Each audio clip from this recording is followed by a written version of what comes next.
Oh, gusto mo ba ng bago at fresh na staycation na 2 hours lang mula Metro Manila ay parang nasa Bali ka na? Mula nga dito guys, kita mo na rin yung Tanay Windmill tapos may napakagandang mountain view.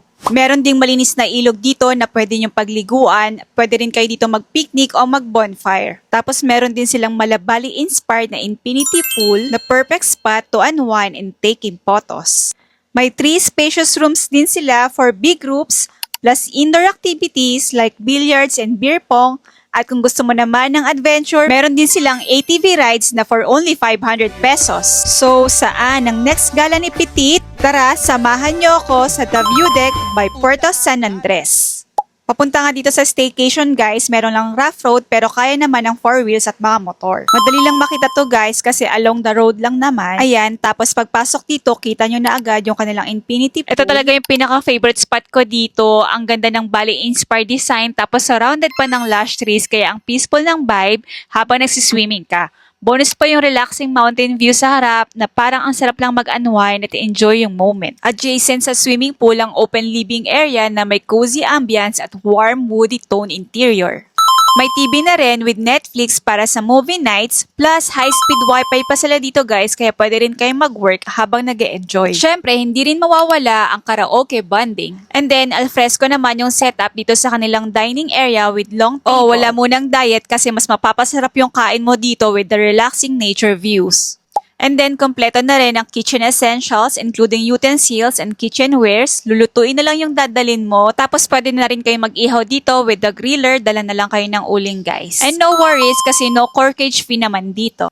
Accessible rin dito sa ground floor ang kanilang 2 common toilet and bath. Dala na lang kayo ng sarili nyong toiletries at towels. At ayan, ito naman yung kanilang shower area. Dito naman sa second floor, mapapansin nyo agad kung gaano kaaliwalas yung space. Kaya naman, perfectong tambayan at pahingahan at may billiard table pa kaya mas masaya ang bonding with family and friends. With the overlooking view of swimming pool and relaxing nature scenery. Next, nandito na rin ang kanilang cozy air-conditioned master's bedroom na good for 4 packs. Then, meron din sila ditong spacious group room with air condition and bunk beds na good for 10 to 12 packs. At para naman sa mga seniors or guests na mas gusto ang room na nasa ground floor, meron din silang fan room na good for 3 to 5 packs. And for the extra heads, you can use their tents for free. O diba ang bongga? May mga pahingaan spots din sila dito like itong open space sa veranda.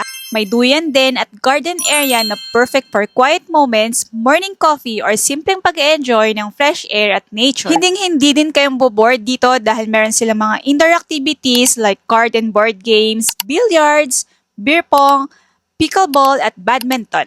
At isa nga sa paborito namin ay ang food trip at chismisan dito sa tabing ilog. Ang sarap nga tumambay rito kasama ang favorite people nyo habang nagkakwentuhan at nagre-relax sa peaceful surroundings. And pagsapit naman ng gabi, pwede rin kayong mag-bonfire at mag-chill sa tabing ilog para mas memorable ang experience. Yung isa pang activity na dapat nyong subukan ay ang ATV ride for only 500 pesos per person. Sulit na sulit to para sa mga gusto ng adventure. Yung trail na dinaanan namin papuntang Mayton River ay safe naman pero may konting challenge kaya mas exciting ang experience. Grabe yung adventure dito guys and pagdating nyo sasalubong nga sa inyo yung ilog na isa sa mga hidden gems ng Tanay Rizal. Overall, sobrang saya at sulit talaga ng stay namin dito.